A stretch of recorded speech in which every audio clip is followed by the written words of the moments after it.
ข่อยสิมาเว้าเรื่องคนที่ว่ามีผัวเลี้ยง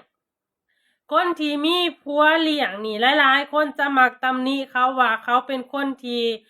บ่อยากเฮ็ดบ่อยากหาบ่แม่นเด้อทุกคน คนที่เขามีผัวเลี้ยงที่เขาอยู่เฮือนเลี้ยงลูกแล้วผัวออกบ้านไปหาเงินบ่แม่นคนที่ว่าบ่ดีหรือว่าอีหยังเพราะว่าเขาได้ตกลงหรือว่าล้มกันแล้วกับผัว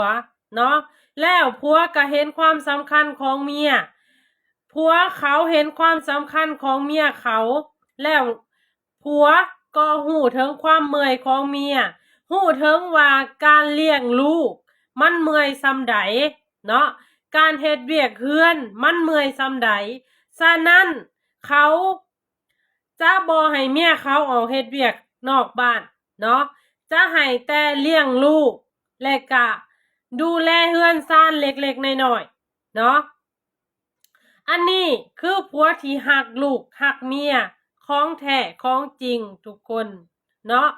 พอเขาหูถึงความเมื่อยของเมียเขาบ่อยากให้เมียเขาเมื่อยไปกว่าหันเนาะ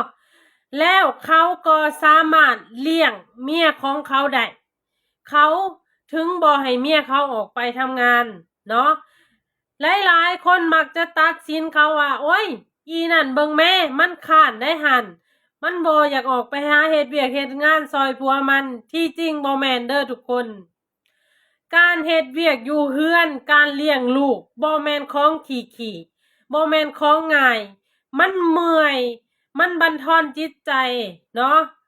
มันอดอู้อยู่แต่บ่อนเก่าบ่มีไผที่ว่าอยากอดอู้อยู่แต่บ่อนเก่าทุกคนอยากออกนอกบ้านแต่ภาระเฮามันมีเฮาเป็นแม่เนาะเฮาเป็นแม่